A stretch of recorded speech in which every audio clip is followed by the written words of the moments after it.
but I want to thank you all for coming. I'm really excited to give this presentation today. My name is Purcell. I am the Career Services Librarian here at the Champaign Public Library. So I help folks on the adult side usually with resumes and cover letters. A lot of people find that boring, but I find it a lot of fun. But I also find history a lot of fun. I am a third generation Champaign resident. I also am the owner of a small business called Meet Your Old House, where I do history research on the lived old buildings that people live in to just bring their old past residents to life. So when the Champaign Public Library asked me to give this presentation and use those skills to tell the story of our own library for our 150th anniversary, I was very excited. I'm still very excited. With that being said, 150 years is a very long time. So please note that I will be leaving things out. I cannot uncover everything over 150 years in 40 minutes. But I have cut my presentation just a short bit of time. It's not going to take the full hour so that we can share some of our own stories at the end. So if I missed some, you can make sure I know what your stories are too. I encourage you all to share and continue sharing throughout the 150 years of Champaign Public Library celebration this year. So Champaign Public Library started in 1868. It was a small private reading room to start with, and it became a free public library in 1876. So while it was a small reading association, it did take a few times to find a home. We started in a main library. You can see the full list here of some of the locations. And the bottom kind of starts here up to the present day. And I have some bigger pictures here later. It started in the Burnham Athenaeum in 1896. And then we relocated to the main library in 1977. And then 2008, we're in the current building we have here. We added the studio, which is what we are all in right now. So if you haven't had a chance to come down here, welcome. This is the latest edition. And it's really cool to get to start at the beginning in one of our newest rooms here. So let's start at the very beginning with the reading room. It was in one of these buildings about halfway down on Main Street between 1868 and 1871. It was then referred to as the Champaign Library Association, and a subscription to the library was required. That would become the Champaign Public Library. It had its inception on Tuesday evening, April 28th, 1868, when T.B. Sweet, Henry Beardsley, J.S. Lothrop, A.D. Eads, and George Noble, self-appointed the committee, held a conference in Mr. Sweet's office to create the Reading Association. They granted it and organized it for the purpose of opening a library and reading room for the benefit of the members. Nothing of the kind existed at that point with the residents of Champaign Library at a population of 4,000. In 1871, we then temporarily moved to what was then the Gazette building. It was in the counting room and took up space eventually at the Main Street, 24th Main Street in 1876. This was when the city of Champaign and the city council finally accepted the gift of the association's holding to establish the Champaign Public Library, tax-free, or free, but tax-supported for the public of Champaign residents. While I was doing the research to find some fun news clips from the time of its formation, I found the original 1872 advertisement where the Champaign Library Association had Frederick Douglass come speak here on behalf of our friends and foundation, as we currently find big authors too for our friends and the foundation does today to come speak.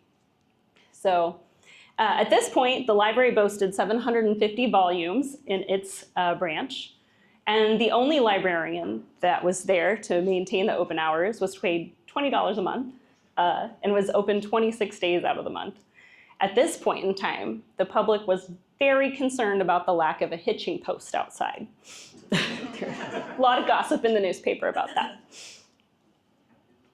At that point, we moved to the city building next. We were able to call that building home between 1889 and 1896. At this point, anyone over the age of 10 could borrow books. We still only had one librarian, and she handed them out and reshelved them all herself. After 13 years, the library then moved to the southwest corner of the city building of University and Neal Streets. It is not the building we know today, though this is the same location, not the city building that exists there. That's the very same corner.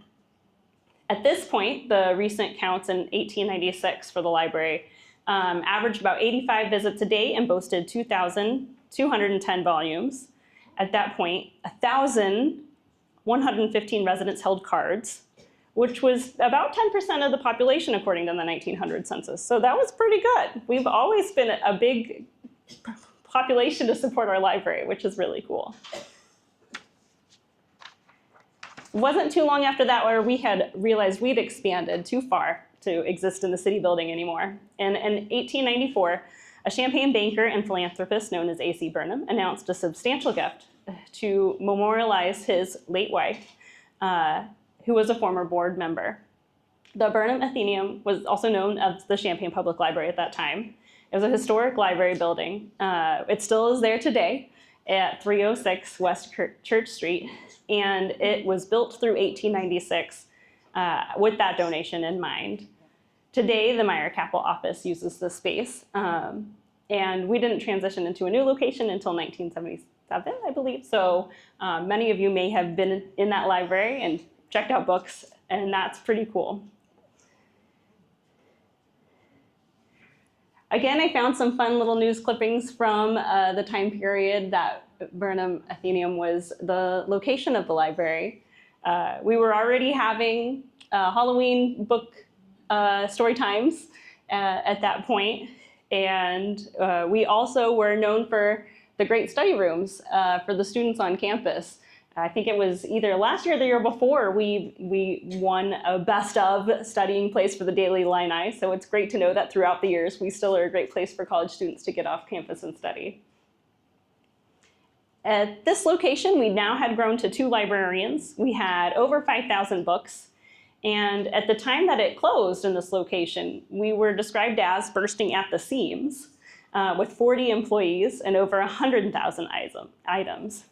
Throughout the years, the Burnham was just as appealing to youth as much as our current location today. And if you walk upstairs, you can still see the youth enjoying the building just as much as they did 100 years ago. It was in this building that we had our first children's department. It was located and opened in this room here with a nice little fireplace. In September 1999 was when we celebrated the 100 years of having a children's department. We were up on the Times in Illinois, one of the first libraries to have a children's department. Even some of the larger ones in the state came after us in our own room dedicated to it. The children's department was opened in a small southeast room and developed exclusively for their use. All of the juvenile works were relocated to this location, and it was complete with low tables and chairs for their comfort with the story hour established. Today, we still host over 10 story times a week to share our Mother Goose on the Loose for those who can't come to our physical locations. With the expanded Friday hours, we even do multiple crafts, and we continue to celebrate our children's department.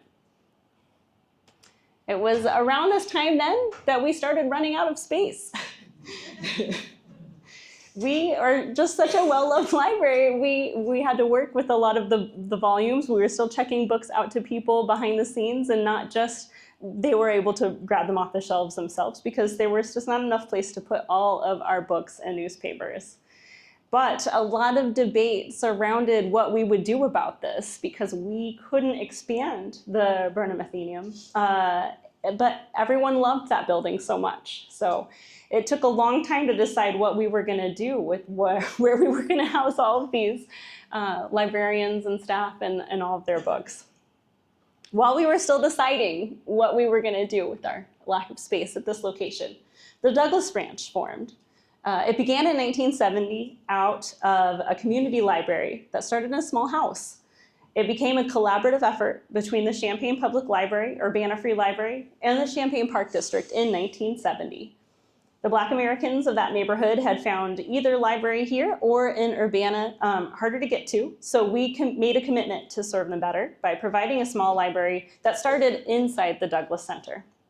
In 1975, it was relocated to a building on 310 East Bradley for 21 years. And then we were able to officially recognize it as the Champaign Public Library in our sole branch. That building no longer stands. There is a Church of the Living God there now, but we were able to build a dedicated Douglas Branch library later. We were able to figure out in that time what we were going to do with a new place to put all of our books. And so we decided on hiring a new state-of-the-art architect to design our new branch, to relocate it completely. It was moved to our current block now, although where our current parking lot is located. And it was a 40,000 square foot main library.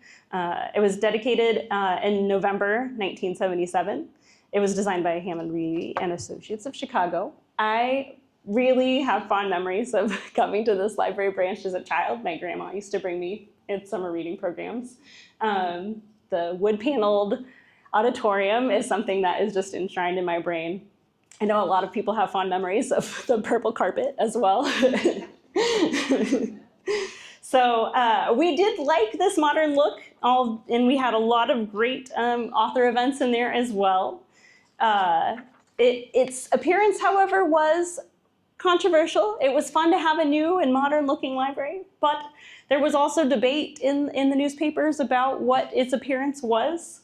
One resident asked when the dolphin show was going to be happening.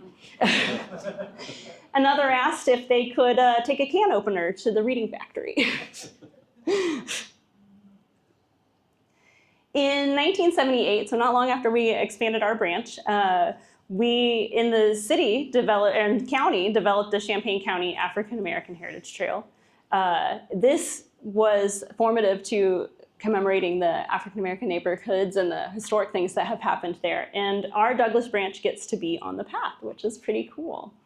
So it's a great way to collaborate on bringing this history to mind. If you haven't walked the trail and gone to some of the sites, I highly recommend it. Experience CU collaborated with the community members in 2020 to design and educate future generations, which includes the Douglas Center, the Douglas Park, the Douglas Branch, and the trail to tell the story of local African American community members through the history to the present. Meanwhile, even with our expansion, we were still bursting at the seams here. It only took us 20 years to outgrow our new main branch building. So here you can see our current director at that time, McCabe. He's standing in the midst of overpacked shelves, trying to figure out, again, what we would do with all of these books and people who were so well loved by this library that we were running out of space within another 20 years. And it would take yet another 20 years to develop this location. In 1977, the Douglas Branch got their final location in this building here at 504 Grove Street. They hosted their opening ceremonies and opened in 1997, I'm so sorry, there's so many dates, with 10,000 items. And it was named to honor Frederick Douglass. It continues to serve a welcoming neighborhood and hub for learning and community connection. In 1988, we hosted our first Summerfest celebration, and it continued into the celebration we host with the park department called Juneteenth to this day. Not long after, in 1999, we were able to fundraise and dedicate a sculpture to the Douglas Branch, and it traces the through line of the Black American lives today in this community. It was commissioned by Preston Jackson, by the Champaign Public Library and the Douglas Branch and the Champaign Park District. It continues to be a great place to go. If you haven't visited the Douglas Branch, I recommend it. They have a lot of the same activities and events and materials that we do, but they also have their Friday Night Live events, which are great local live musicians in the summer. It's got their own makerspace that they've opened now. And in addition to the main library, their collection focuses on materials curated by African American writers, thinkers, creatives, local to the area and national. It would take until 2008 for us to expand again. And finally, we settled into our current home here. And this was, again, another chance to build a modern building, which lets in lots of warm light. As I said, I work on the second floor, and it is nothing but windows all the way around. We like to refer to it as our personal snow globe in the winter. It's a great place to study and see the world outside while surrounded by books and magazines. This building was built with growth in mind. So they crafted its design with expansions planned, which led to us having this studio space open just a few years ago, as well as our friend shop bookstore in the back. So that is a short, very concise history of the many different buildings that Champaign Public Library has existed in from its formation from a reading room. But what would a library be without our librarians? I can't give a talk on the history of that without talking a few librarians. Again, like the history, I can't cover every fact, like I can't cover every wonderful librarian. I know we all have librarians who've touched us in our lives and helped us form our love for reading and knowledge. But here's just a few of them. And to start this one, I wanted to start a quote from one of our longest Champaign librarians, Ethel Kratz, that a librarian knows they do not need to know everything. They just need to know where to point the patron. A librarian has a curious mind and flexible disposition. A certain degree of intelligence plus an alert personality is a necessary requirement for a successful librarian. I enjoyed finding that quote. As soon as I did, I shared it with a few of my coworkers, and we all chuckled that not much has changed. Those are still values we know are important to being a librarian today. But our first librarian, the one who worked for $20 a month in the early days of its formation, was Melissa M. Frampton. She earned about $605 today in its money converted form. She was also known as the librarian who just couldn't quit. She worked for her first 7 years in 1876 and then retired, and then was rehired in 1884 and worked for another 6 years. And then she quit and was rehired again in 1994 for another 3 years. And then in 1894 was the final time she was hired as an assistant librarian. She was no longer a head librarian. And she finally did retire at the age of 58. She was born in 1838, and Melissa Frampton served as a librarian for almost a total of 20 years, give or take. But when she finally retired in 1896 for good, she noted that she did not surrender without a struggle. Like a child adopted in infancy and cared through many weary years, it has become almost a part of her life. Each book has, for her, an individuality and a history all of its own, each volume like the face of a dear old friend, and it appeals to me with sad, though silent goodbye. Through summer's heat and winter's cold, I have toiled among these faithful friends, until each volume bears for me a kindly look and a tender greeting. I tried to be faithful to my trust, and when I have failed, please know that it is from a weakness of my own disposition and not from any disposition of avoidance of my trust and my love for these books. Our next librarian of note was Ethel G. Kratz. She was librarian in 1916. She went on to become the 10th librarian and later its director.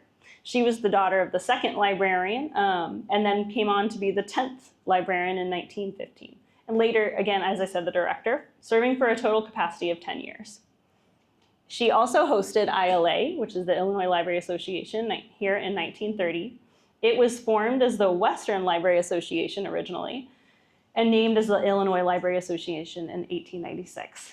She was a big fan of attending conferences and even traveled as far as Denver for the American Library Association in 1935. The first children's librarian was Veretta McGuire. She was often called Miss Mac by her children and storytime attendees. While working on this project, a patron returned this reminder slip to us that she had mailed out. And it is just a sweet reminder that some of these things are kept and cherished, even if they're just, hey, you're late returning your book notices. And one of the other cool things that was of note is there's, on this stamp on the other side, which unfortunately I cut off here, there was a little red feather, and we were curious what that meant. And it was a United Way campaign, where you could purchase the stamps through them to promote donation drives. And just really cool to see some of those still ways that we're still collaborating in the community to help our neighbors. Some other librarians of note, Peter Nemi and Milta Hall. Nemi was the director while the new library's location was chosen, and he saw the construction and formation of the Douglas branch. Milta Hall was the first librarian of Douglas, and she served between 1976 and 1977.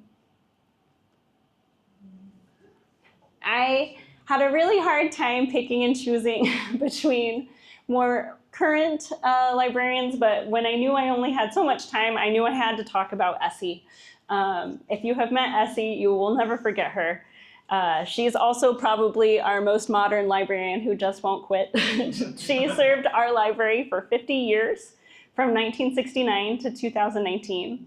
She was appointed Douglas branch manager in 2003 and retired just a few years ago. She received the Illinois Library Association's 2018 Hugh C. Atkinson's Memorial Award, which honors sustained activity contributions having a lasting impact on librarianship. In this role, she built many partnerships with many community organizations, and she still continues to do to this day, which include Cranert, Champaign Public Park District, SisterNet, the University of Illinois, and Parkland College. She was named Women of Distinction by the Girl Scouts in 2004, and she served on many community boards, including the Family Service of Champaign, the Douglas Center Advisory Board, and the CU Area Project. She's still heavily involved with many more organizations within that, and will continue to be celebrated for the many impacts she's had on her community member lives. And she also now has a street named after her, which is pretty cool. Did you know that in the 1990s, though other community members may have known, the library director, George Sheets, at that time discovered an article where the Library Association paid for the Fred Douglass to speak here in Champaign. Supposedly, we didn't know that he had been here when we named our branch the Frederick Douglass Library, which was a surprise to me. I grew up just assuming that was a fact. So I think it's pretty cool that we were able to find this ad. There is a collection of ads and noteworthy events and promotions on the library that exists at the Urbana Free Library in their archives department, and they still have this document. So if you're curious, don't hesitate to go and ask them. It's pretty cool to see.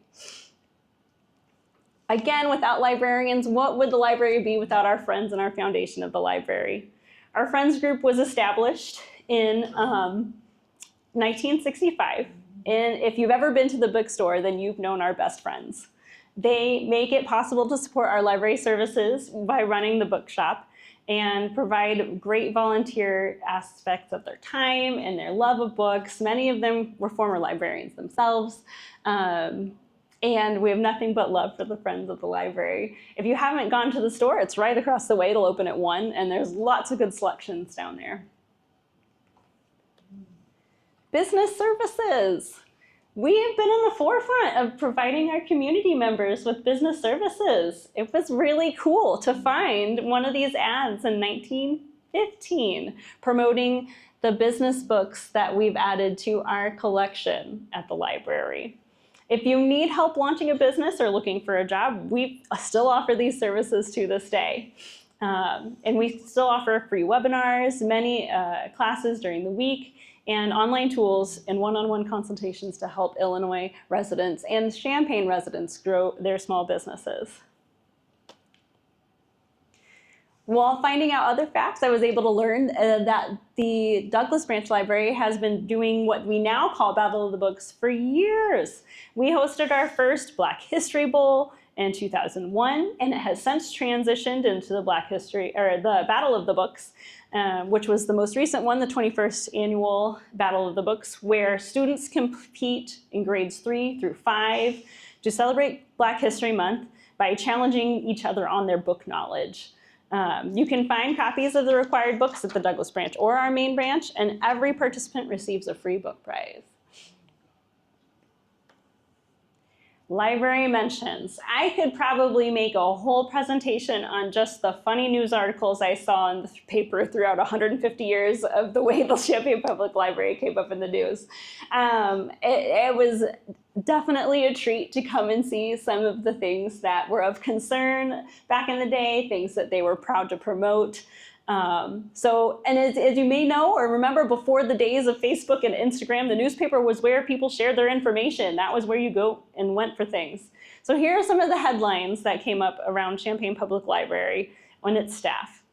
In 1903, Champaign Public Library's librarian abruptly quit, catching everyone by surprise. It was revealed a month later that she had been secretly married months earlier.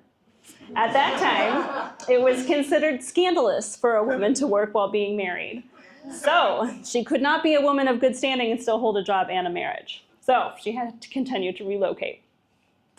In 1882, poor Mrs. Frampton's money was stolen from her at the library by a boy, but that was quickly returned after being posted in the newspaper. In 1910, an Urbana librarian slipped and fell on the ice outside of our branch. In 1912, unfortunately, one of our janitors died at home. In 1932, about 21 books worth over $400 were stolen from the Champaign Public Library.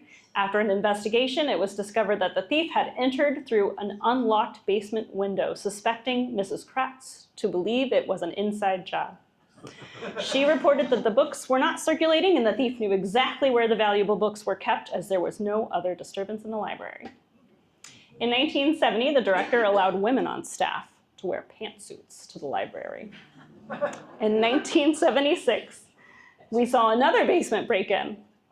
This time, the thief only managed to make it out with $15 in cash. In 1977, the original library building suffered a fire one early Saturday morning due to an old boiler. Director Nemi established that nearly 1,000 books were destroyed. On a lighter note, since we've existed, we have been at the forefront of sharing new, cool tech. We've always been a hub for innovation here in Champaign Public Library, and we've been so much more than just a depository for books.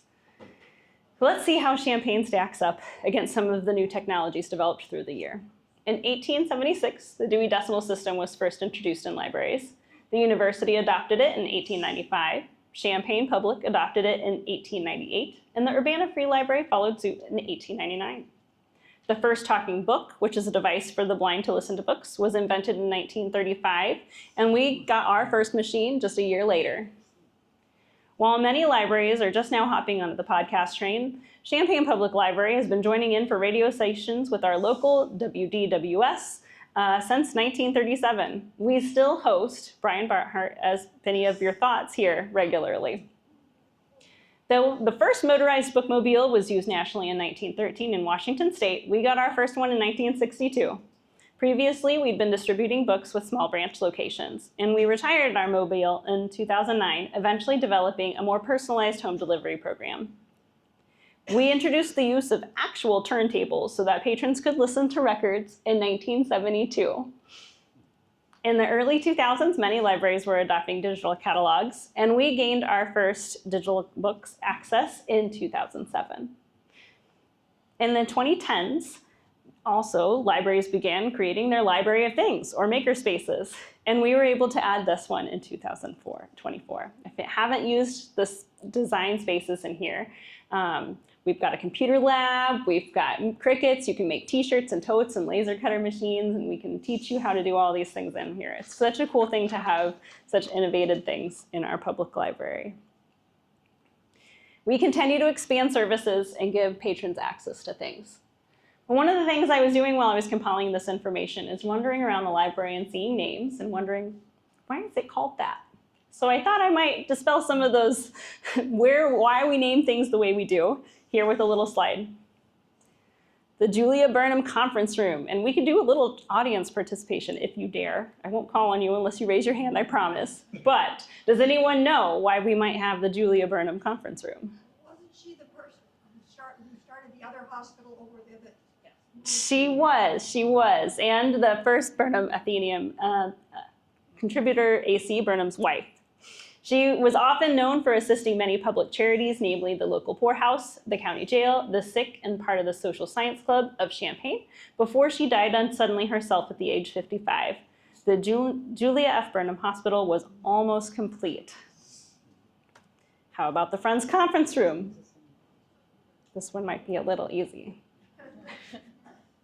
We named this one after our Friends group, as this was founded in 1965, as I said, and they continue to support the library through the Friend Shop Bookstore. How about the Busey Bank Conference Room? Any guesses? I think we all know what Busey Bank is, but I didn't know about the man who started Busey Bank, so that sent me down a little rabbit hole.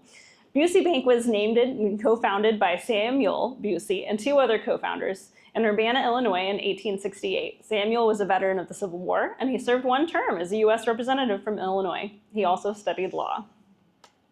How about the Nate and Lily Story Room? It's Nate and Lily Sokowski. Mm-hmm. Cody and Marcy Todd's kids. Yes. Marcy and Cody Sokolsky provided donations from the library and wanted to name this room after their two kids. How about the Robeson Pavilion? The Robesons. The Robesons, yeah. This was named for Kyle and Phyllis Robeson, pretty well-known folks in town. How about the Breck Nieswinder Play Area? Well, I think might be a sad story. It is unfortunately a sad story. It was named in memory of Breck, who was a child who died very young. But he was a lover of books, and his parents founded a nonprofit in his name, which works to enhance literacy in the Champaign area in his name. I think we probably could figure this one out. But the Kahns, of course, have supported many local areas in Champaign. Jahid Khan moved to Champaign at 16 to study at the University of Illinois. He bought his former workplace Flexengate in 1880 and currently owns the Jacksonville Jaguars. He met his wife here while studying at the University of Illinois, and their continued support helps us. That's Michael's catering. Yes. Michael, and there was a third partner who started that. Yes, there was. Yes, Michael Kierger is the catering service, and that's what the Quiet Study was room for. I'm going to be real honest. I did not even realize that this. Michael died of brain cancer fairly young. I mean, he was 60. He was. Yeah. He and I didn't realize that we had named the Quiet Study room until we unfortunately lost the J. But then we relocated it and put it back up there, and that's when I had to go digging. Is this the same guy? It is. It is the gentleman from Michael's Catering, and he was a graduate of Champaign Center. About the Dodds Family Teen Space. We mentioned them already. But they are also local philanthropists, heavily involved with sports and park district, and always seeking to provide scholarships to underprivileged kids and programs. All I could find was that it was named for an anonymous donor's mother. And this is the lane right outside of our library branch. We also can't get through this presentation without thanking all our volunteers, not just the friends. We are about to celebrate this week our library volunteers, as they play a vital role in creating a welcoming, vibrant community space. Their time, energy, and enthusiasm helps us more than we could thank them for, really. They help keep our items organized, they provide personalized support to our visitors, and across all of our departments and volunteers offer over 1,000 hours of their time on our behalf. Whether assisting with events and preparing materials or offering just a friendly smile, they make a meaningful difference in our lives every day. At our recent count, we have 278 current listed volunteers, and they have contributed over 100,000 hours in the past calendar year. So thank you to our volunteers. What is, again, a library without a catalog? I do still remember having to learn how to teach folks how to use a card catalog back in my young days. And it's still kind of wild to me that these cards don't really exist anymore. We opened our library and organized the entire catalog based on the Dewey Decimal System in 1886. During this time, it took 2 people 3 weeks to process all of these materials. In 1976, we began computerizing our catalog system. And we didn't stop adding catalog cards to the catalog until 1992. By January 9th in 1995, the entire card catalog system was removed. And in 2015, the Smithsonian published an article noting that the card catalog was officially dead. We do currently use the online computer library center, though they no longer make cards. Today you'll find books at CPL by using what we call our packs. They are public access catalogs. The main branch uses the Dewey Decimal System still, and the Douglas branch uses Dewey Free System, which is like a bookstore model. It is strange to me. I know I feel very young in a lot of ways, but I'm old enough to feel like I can't think of a card without a catalog system, and it's strange to me to know that my children will have never known them. They still feel like such an integral part of any library.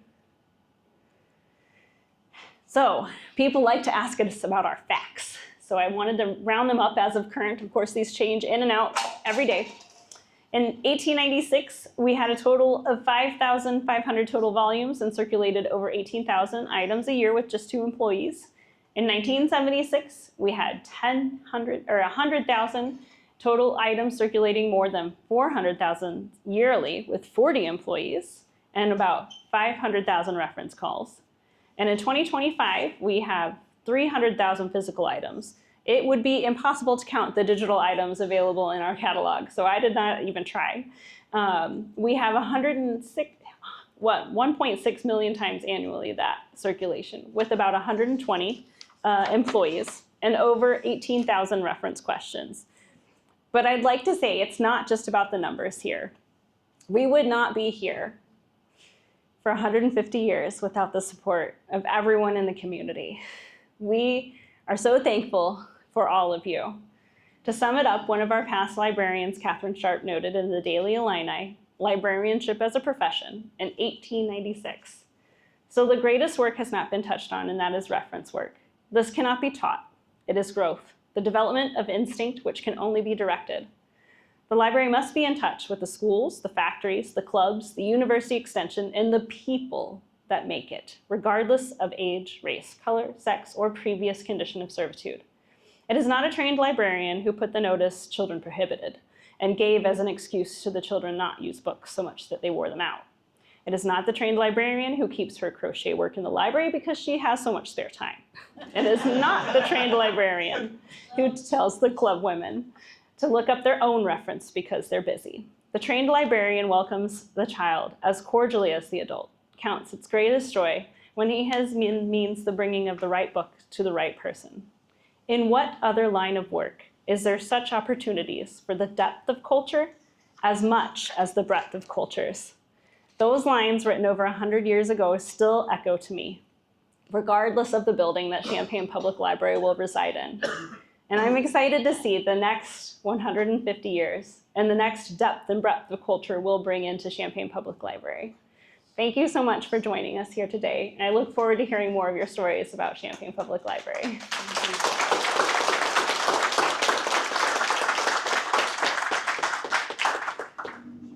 Yeah, yes. What does that mean, previous condition of servitude? Previous condition of servitude. That's a good question. I would assume possibly other previous professions, other jobs they might held. What are their they have acquired skills in those professions. Mm-hmm. You mentioned that the print shop is open at 1. That's only Wednesday through Sunday. You're right. Thank you. Thank you. It will not be today. Tomorrow at 1. Thank you. Now, in a library, what I'm talking about, the books that we buy, is there a computer model for different demographics? Who selects books for our library and who selects them for the Smithsonian? All over. How is that decision made?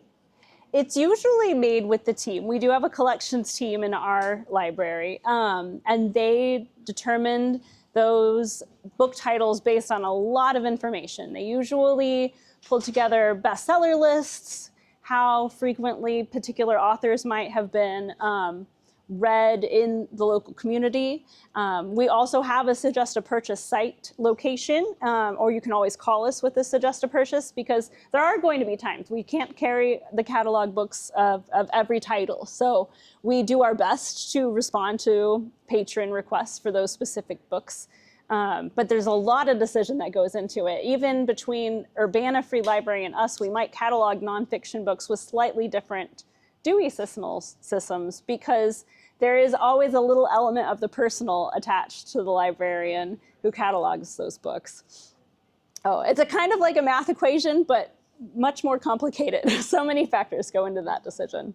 But that kind of... Getting rid of books too. There's certain, I don't know the system, it's Yes. fascinating how you make those decisions. Yes. Take books off the shelves because there's no more room. Yes, which is, again, very subject to the librarians making those decisions. I've been in library branches that are very, very unwilling to get rid of books, but there are usually factors put into how frequently are these circulated, how many copies do we really need per person, is this a material that is still in good condition or not? And sometimes we will choose to remove books when they're not in good condition, or maybe they're in good condition and they go to the friend shop. There's, again, a wide variety of reasons that go into whether we have a particular title or not. Sometimes they just get lost. Do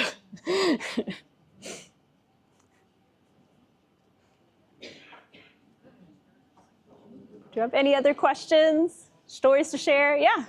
Well, my great-grandfather was one of the contractors on the Illinois Central Railroad. Yes. And when he got to Decatur, he was one of the founding members of the Decatur Public Library. Oh. And once I visited some third cousins in upstate New York where he came from, and they showed me a receipt of the books he had ordered from New York City to bring with him, this giant box of books, the complete novels of Sir Walter Scott, plus a book on the Philippines. Wow. And how many people in 1854 had even heard of the Philippines?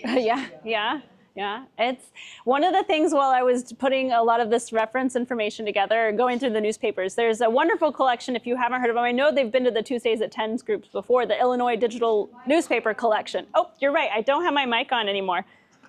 I like to think I project well, but maybe not enough.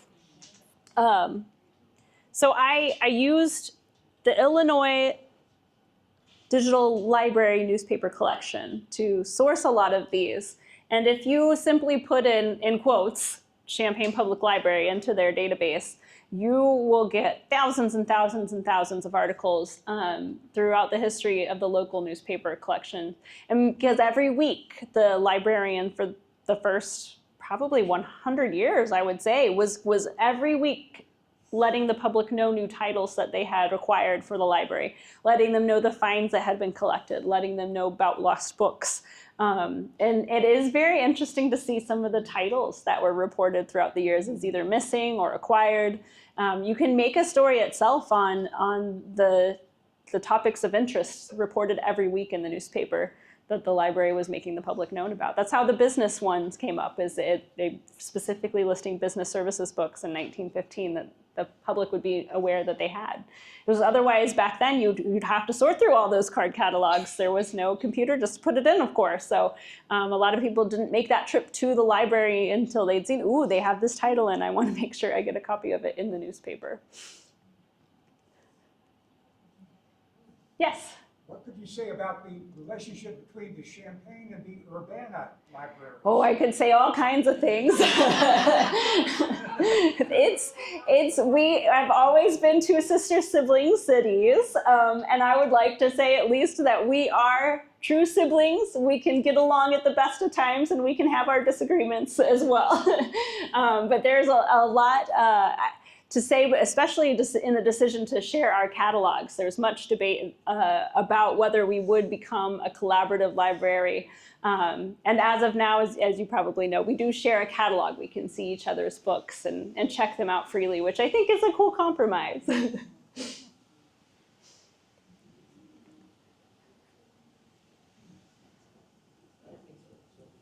Regarding the mobile Yes. library, so now people are expected then to go on their computers and search to pick a book, and then you deliver them? There's again, like the collections question, a lot of things that go into it. You can choose to search for them yourself. You can always give us a call if you're on the home delivery service plan, and we will request those books for you. A lot of our home delivery patrons will fill out a little profile that lets us know what books or CDs or magazines they're interested in. And then we'll select them for them. And they'll give us feedback when they return their old items. I liked this, I didn't like this. And then we can kind of select that. There's a whole art of reader's advisory to learning what a patron likes and how to make those recommendations without having to read every single book out there ourselves. I just think of some of these people that don't maybe have access to a computer, or, I don't know who they are, but anyway, I wonder if there's any ways, how do they reach the library? Absolutely, yeah. They just call? They can always just call. They can give us those notes, like I said, handwritten, when our volunteers come to pick up those last books. And those are there's lots of ways the selections are made. Because yeah, not everybody is ready to go right onto the digital catalog ourselves quite yet.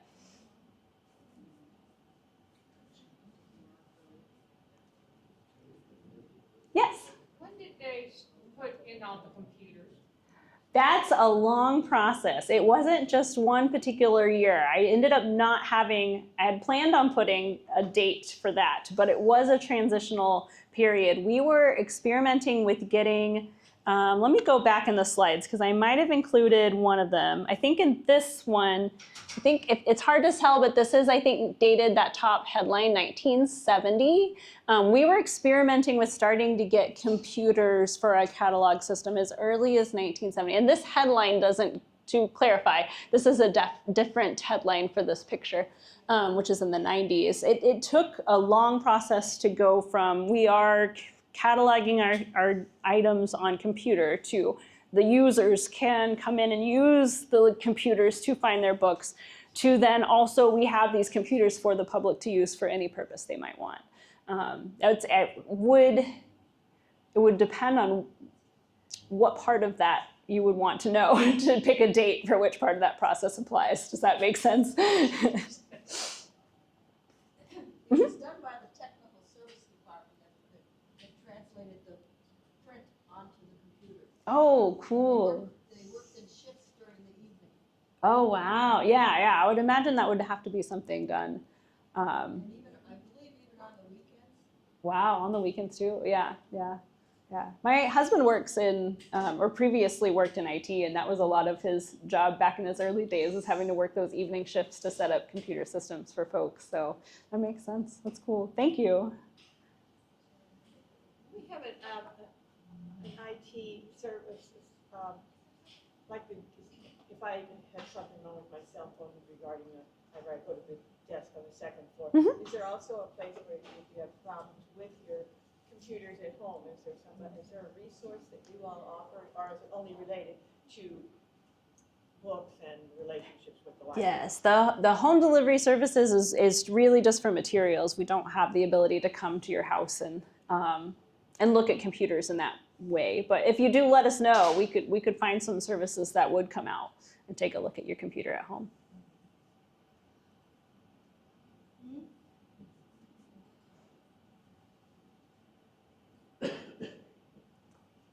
Well, if that's all the questions, feel free to share stories amongst yourselves. I really appreciate your attention and your questions. They're always good ones. It's fun to hear about, especially some of the buildings I didn't get to attend in my life or the events when I was young and just really there for the story time. So thank you so much.